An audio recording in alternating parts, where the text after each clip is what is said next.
Kisah Khadirawaniya Rewata Thera. Khotbah ini disampaikan oleh sang guru ketika sedang berdiam di Jetavana tentang Khadirawaniya Rewata Thera. Rewata menjadi seorang bhikkhu. Tatkala Yang Mulia Sariputta meninggalkan hartanya yang berjumlah 87 kor dan pergi menjadi bhikkhu, ia bersama 3 saudara perempuannya, yaitu Cala, Upacala, dan Sisupacala, serta 2 saudara lelakinya, Canda dan Upasena, menjalankan kehidupan suci, dan Rewata yang masih kecil sendirian tinggal di rumah. Ibunya pun berpikir, putraku Upatissa telah meninggalkan semua harta ini dan pergi menjadi bhikkhu. Ketiga saudara perempuan serta 2 saudara lelakinya pun telah pergi menjalani kehidupan suci. Rewata sendirian tetap tinggal di rumah. Jika Upatissa juga akan membuat Rewata menjadi seorang bhikkhu, semua harta ini akan sirna dan garis keturunan keluarga ini akan terputus. Saya akan segera menikahkannya ketika ia masih kecil. Setelah pulang, Sariputta Thera berkata kepada para bhikkhu seperti berikut. Wahai para bhikkhu, jika Rewata hendak datang ke sini untuk menjadi bhikkhu, kalian semua harus segera menahbiskannya sewaktu ia tiba. Ibu dan ayah saya masih memelihara pandangan salah. Mengapa harus meminta izin dari mereka terlebih dahulu? Saya sendirilah yang menjadi ibu dan ayah dari Rewata. Tatkala Rewata yang masih kecil, baru berusia 7 tahun, ibunya menyiapkan pernikahannya. Ibunya memilih seorang anak perempuan dari keluarga terpandang, lalu memilih hari yang tepat untuk pernikahan, menghiasi putranya dengan pakaian yang indah dan perhiasan mewah, lalu mendampingi putranya pergi ke rumah orang tua gadis kecil itu dengan membawa rombongan besar. Sanak saudara dari kedua keluarga hadir dalam pestanya, dan mereka semua mencelupkan tangan ke dalam semangkuk air, mengucapkan pemberkatan dan merestui kedua pengantin tersebut agar hidup sejahtera. Mereka pun berkata kepada pengantin wanita, semoga Anda melihat kebenaran seperti yang dilihat oleh nenek Anda. Semoga Anda panjang umur seperti nenek Anda. Rewata pun berpikir, apakah yang mereka maksud dengan kebenaran yang dilihat oleh neneknya? Dan ia pun bertanya kepada mereka, wanita manakah yang merupakan neneknya? Mereka berkata kepadanya, Tuan, apakah Anda tidak melihat wanita itu yang telah berusia 120 tahun dengan gigi yang ompong dan rambut beruban, berkeriput, tubuhnya penuh dengan tahi lalat serta berbadan bengkok? Ia adalah neneknya. Tetapi akankah istri saya juga berpenampilan seperti itu kelak? Tuan, ia akan berpenampilan seperti itu kelak bila ia masih bisa hidup sampai setua itu. Rewata pun berpikir, bisakah tubuh istri saya yang sebegitu indahnya akan menjadi buruk seperti itu karena usia tua? Ini pasti yang telah dilihat oleh saudara saya Upatissa. Hari ini juga saya harus kabur dan pergi menjadi seorang bhikkhu. Para sanak keluarganya membantu dirinya dan pengantin wanitanya untuk menaiki kereta. Lalu mereka semua pergi bersama. Tatkala mereka berjalan tidak jauh, Rewata memberitahukan kepada mereka bahwa ia ingin menenangkan diri sejenak dan berkata, suruh kereta berhenti dan saya akan keluar lalu segera kembali. Ia pun melangkah keluar dari kereta, lalu pergi ke sebuah semak belukar. Ia tetap diam di sana sejenak dan kemudian kembali. Kedua kali dan ketiga kalinya ia meminta izin yang sama lalu melangkah keluar dari kereta dan kembali ke kereta. Para sanak keluarganya mulai berpikir, tidak diragukan lagi bahwa ini sudah menjadi kebiasaannya. dan oleh karena itu mereka tidak mengawasinya. Tatkala mereka berjalan tidak jauh, ia meminta izin yang sama lalu melangkah keluar dan berkata, "Kalian teruslah melaju jalan. Saya akan mengikuti kalian dengan berjalan perlahan." Setelah itu, ia menghilang ke sebuah semak belukar. Ketika para sanak keluarganya mendengarnya berkata, "Saya akan mengikuti kalian," mereka pun terus melaju ke depan. Di daerah ini berdiam 30 orang biku, dan ketika Rewata telah berhasil kabur, ia pergi menemui mereka, memberikan penghormatan kepada mereka, dan berkata, "Para Bhante, mohon tahbiskan saya untuk menjadi anggota sangha." "Saudara, kamu memakai segala perhiasan. Kami tidak tahu pasti apakah kamu adalah seorang putra raja ataukah seorang putra pejabat istana. Bagaimana kami bisa menahbiskan kamu menjadi anggota sangha? Apakah Anda semua tidak mengenali saya, para Bhante?" "Kami tidak mengenalimu, saudara." "Saya adalah adik bungsu Upatisa." "Siapakah itu Upatisa?" "Ia adalah orang yang telah saya katakan, para Bhante. Para bikhu yang mulia memanggil saudara saya dengan sebutan Sariputta, dan oleh sebab itu mereka tidak mengenalnya ketika ia dipanggil dengan sebutan Upatisa."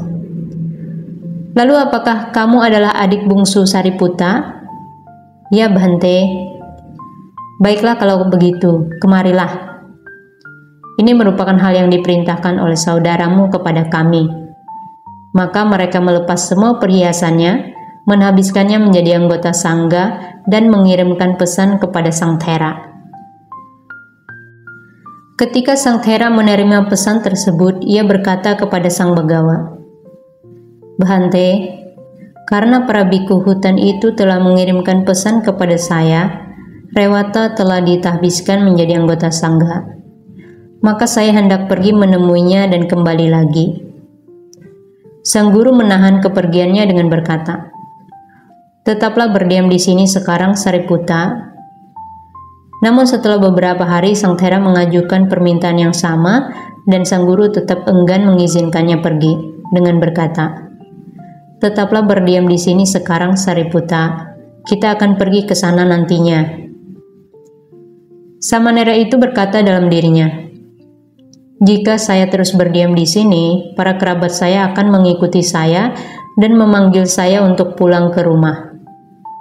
Oleh karena itu, ia mendapatkan pelajaran tentang objek meditasi pencapaian kearahatan dari para biku, membawa pata beserta jubah dan pergi berpindah patah. Setelah melakukan perjalanan sejauh 30 yojana, ia tiba di sebuah hutan akasia dan ia berdiam di sana selama masa wasa.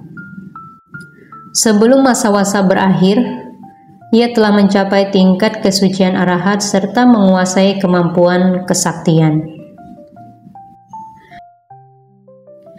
Kisah Sang Buddha mengunjungi Rewata.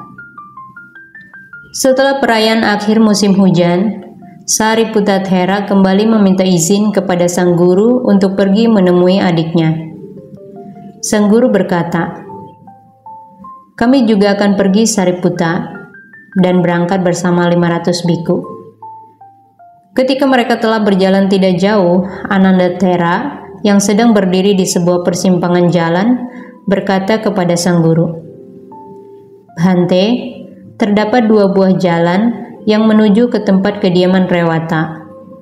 Sebuah jalan itu merupakan jalan yang aman sepanjang 60 yojana dan di sekitarnya terdapat orang-orang yang menghuni. Sebuah jalan lainnya merupakan jalan pintas sepanjang 30 yojana tetapi dikerumuni oleh para setan. Jalan manakah yang hendak kita lalui?" "Baiklah Ananda, apakah si wali ikut bersama kita?" "Ya Bhante, jika si wali ikut bersama kita, ambil saja jalan pintas dengan segala cara." Seperti yang dikatakan bahwa sang guru tidak berkata, "Saya melihat bahwa di sana kalian akan dihidangkan kuah daging dan nasi. Ambil saja jalan pintas." Karena beliau berpikir dalam dirinya, Di tempat ini para biku akan menerima banyak buah kebajikan. Oleh karena itu beliau berkata, jika si wali ikut bersama kita, ambil saja jalan pintas.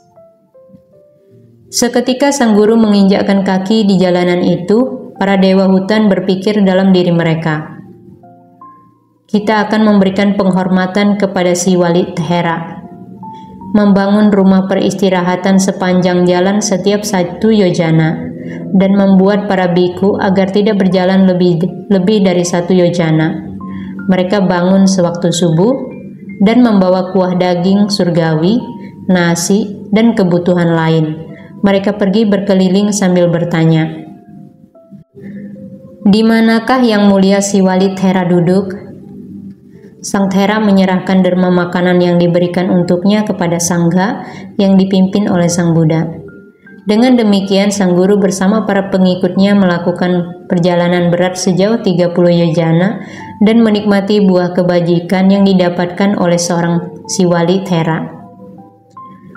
Seketika Rewata Thera mengetahui bahwa sang guru yang sedang mendekat.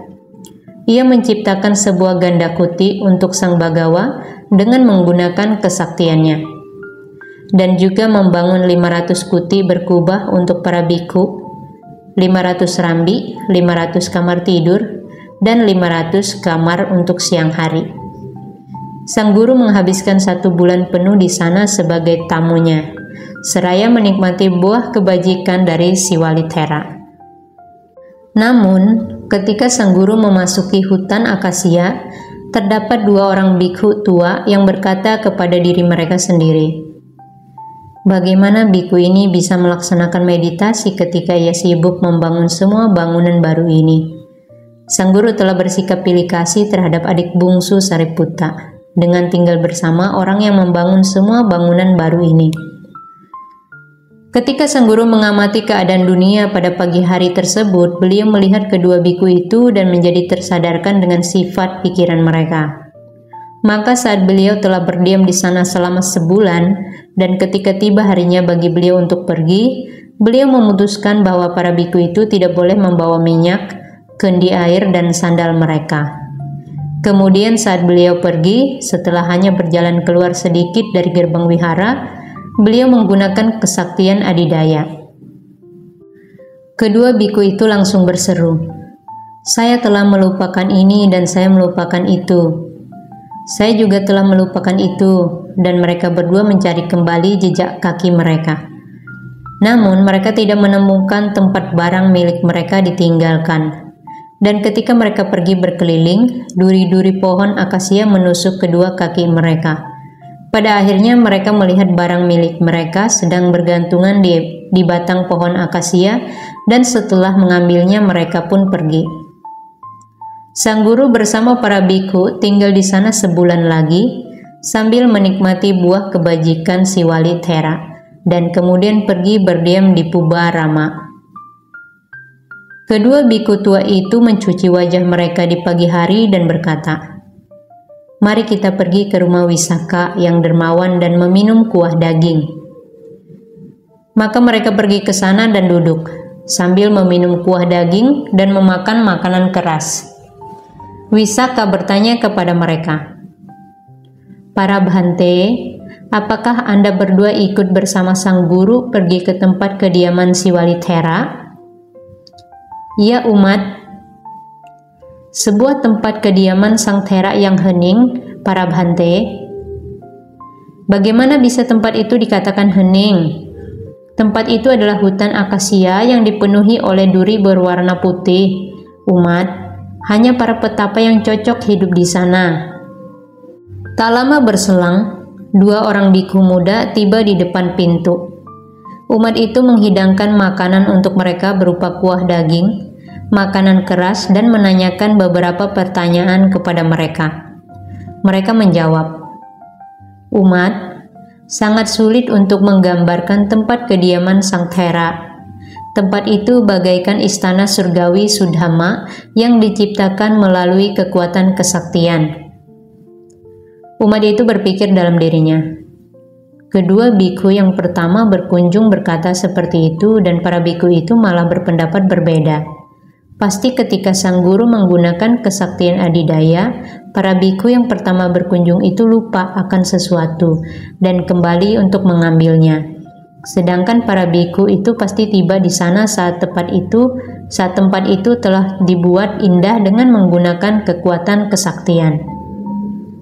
Setelah mengetahui kejadian yang sebenarnya dengan kebijaksanaannya sendiri, ia menunggu dengan berkata, "Saya akan bertanya kepada sang guru kapankah beliau datang." Pada saat itu, sang guru dikelilingi oleh para biku datang ke rumah Wisaka dan duduk di tempat duduk yang telah disiapkan. Wisaka menyediakan kebutuhan sangha yang dipimpin oleh sang Buddha dengan penuh hormat, dan pada akhir santapan ia memberikan penghormatan kepada sang guru dan bertanya kepada beliau sebagai berikut. "Bhante, beberapa orang biku yang ikut bersama Anda berkata, tempat kediaman Rewatathera adalah sebuah hutan akasia. Biku lain mengatakan bahwa tempat itu sangatlah hening. Manakah yang benar?" Sang guru menjawab, "Umat, walau tempat itu adalah sebuah desa ataupun sebuah hutan, di tempat manapun para arahat berdiam, tempat itu sangatlah menyenangkan." Dan setelah mempertautkan kejadian tersebut, beliau menyampaikan uraian dhamma dengan mengucapkan bait berikut ini.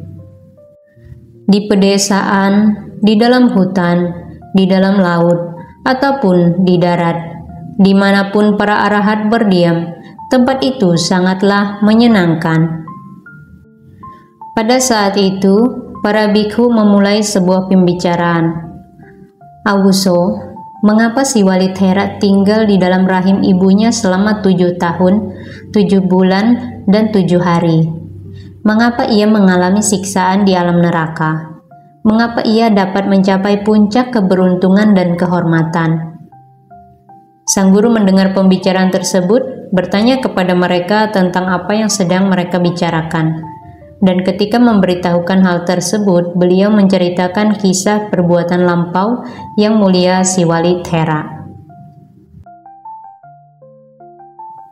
Kisah masa lampau, derma madu dan pengepungan sebuah kota. Wahai para bikhu, 91 kalpa lampau, Buddha Wipasi muncul di dunia ini.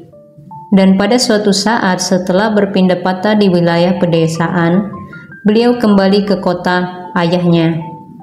Raja menyiapkan jamuan untuk sangha yang dipimpin oleh sang Buddha dan mengirimkan pesan kepada para penduduk kota. "Kemarilah dan ikut serta dalam pemberian derma saya." Setelah itu, mereka pun bertekad bahwa kami akan memberikan derma yang lebih berlimpah daripada yang diberikan oleh raja. Maka mereka mengundang sang guru, menyiapkan pemberian derma pada esok harinya, dan mengirimkan undangan untuk raja. Raja datang dan melihat pemberian derma mereka, mengundang sang guru pada esok harinya dengan berkata kepada dirinya sendiri, "Saya akan memberikan derma yang lebih berlimpah daripada ini semua." Tetapi raja tidak mampu mengalahkan para penduduk kota, begitu pula para penduduk kota yang tidak mampu mengalahkan raja. Sebanyak 16 kali para penduduk kota bertekad, "Esok kami akan memberikan derma yang mustahil dapat ditandingi oleh raja." Maka pada keesokan harinya, mereka menyiapkan pemberian derma dan melihat apa saja yang masih kurang. Mereka mencermati bahwa terdapat banyak madu yang telah dimasak, tetapi tidak ada sedikit pun madu yang masih mentah. Oleh karena itu, mereka mengutus para lelaki keluar dari 4 gerbang kota untuk mencari madu mentah, dengan memberikan 100 keping uang kepada setiap lelaki. Seorang penduduk desa kebetulan sedang pergi melihat kepala desa. Ia melihat sebuah sarang madu di atas ranting pohon di pinggir jalan. Setelah menyingkirkan serangga-serangga, ia membelah ranting itu dan dengan membawa sarang madu, ranting pohon dan kayu, ia memasuki kota untuk memberikannya kepada kepala desa. Salah seorang lelaki yang telah diutus keluar untuk mencari madu, melihatnya dan bertanya kepadanya, "Tuan, apakah madu itu dijual?" "Tidak, Tuan, ini tidak dijual." "Tidak apa-apa, ambillah 1 sen uang ini dan berikan madu itu untuk saya."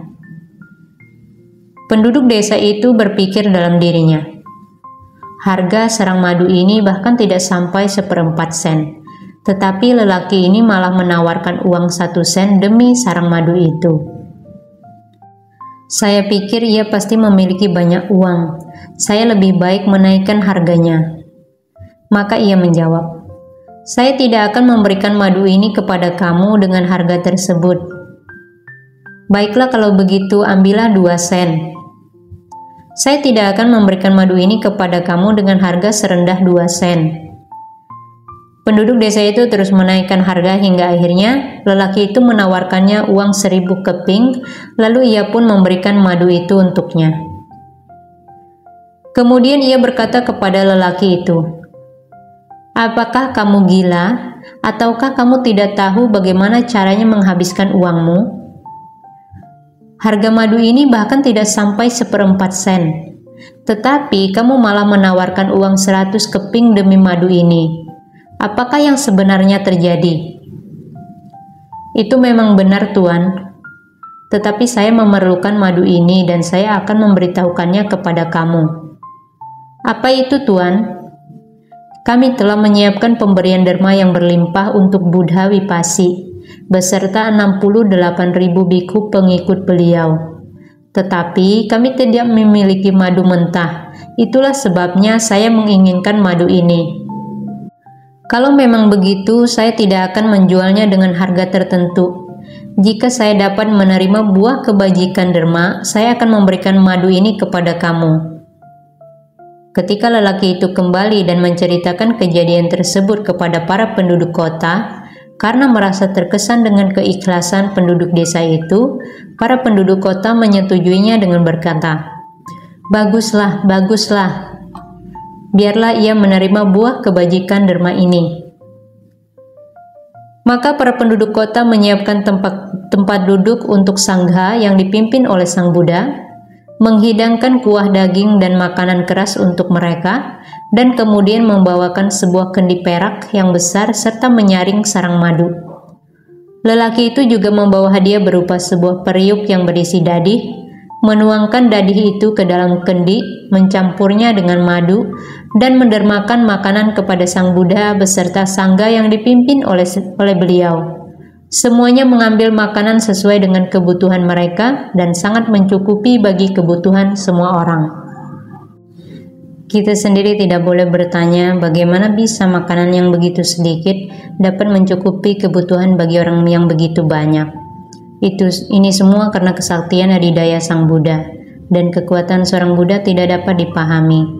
Ia yang memikirkan 4 hal yang tidak dapat dipahami akan menjadi tidak waras. Setelah melakukan kebajikan yang kecil ini, penduduk desa itu meninggal dan terlahir kembali di alam dewa. Setelah mengalami kelahiran berulang dalam waktu yang panjang, ia meninggal dari alam dewa dan terlahir kembali sebagai Pangeran Benares. Ketika ayahnya meninggal, ia berhasil naik tahta menjadi raja. Setelah langsung bertekad, "Saya akan menguasai sebuah kota."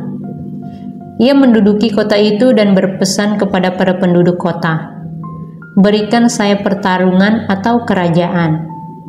Mereka menjawab, "Kami tidak akan memberikan pertarungan maupun kerajaan." Setelah berkata demikian, mereka pergi keluar dari gerbang kecil, menyiapkan kayu bakar, air, dan sebagainya, serta kebutuhan yang diperlukan untuk melakukan pertahanan. Raja menjaga 4 gerbang utama dan menyerang kota itu selama 7 tahun 7 bulan.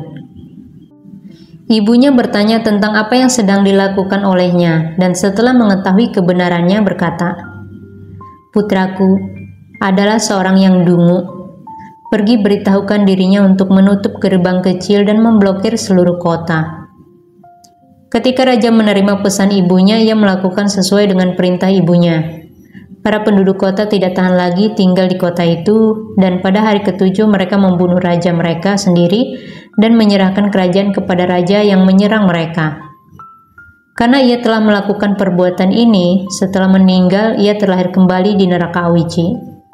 Setelah mengalami siksaan di alam neraka hingga permukaan bumi naik setinggi 1 yojana, karena telah menutup keempat gerbang kecil, ia meninggal dari alam neraka, lalu dilahirkan dalam rahim ibunya selama 7 tahun, 7 bulan, dan 7 hari, dengan berbaring di mulut rahim selama 7 hari.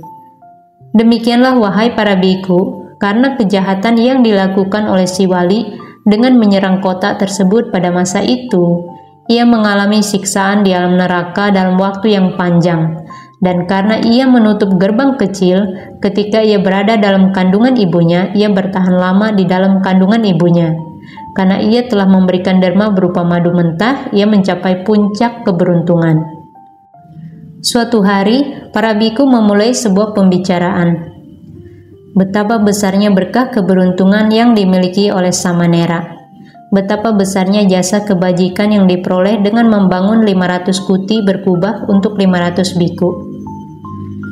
Sang guru masuk ke dalam dan bertanya kepada mereka, "Para biku, apakah yang menjadi topik pembicaraan kalian ketika sedang duduk berkumpul di dalam sini?" Ketika mereka memberitahukan kejadian tersebut, beliau berkata kepada mereka, "Para biku, siswa saya tidak melekat pada kebaikan maupun kejahatan. Ia telah meninggalkan keduanya."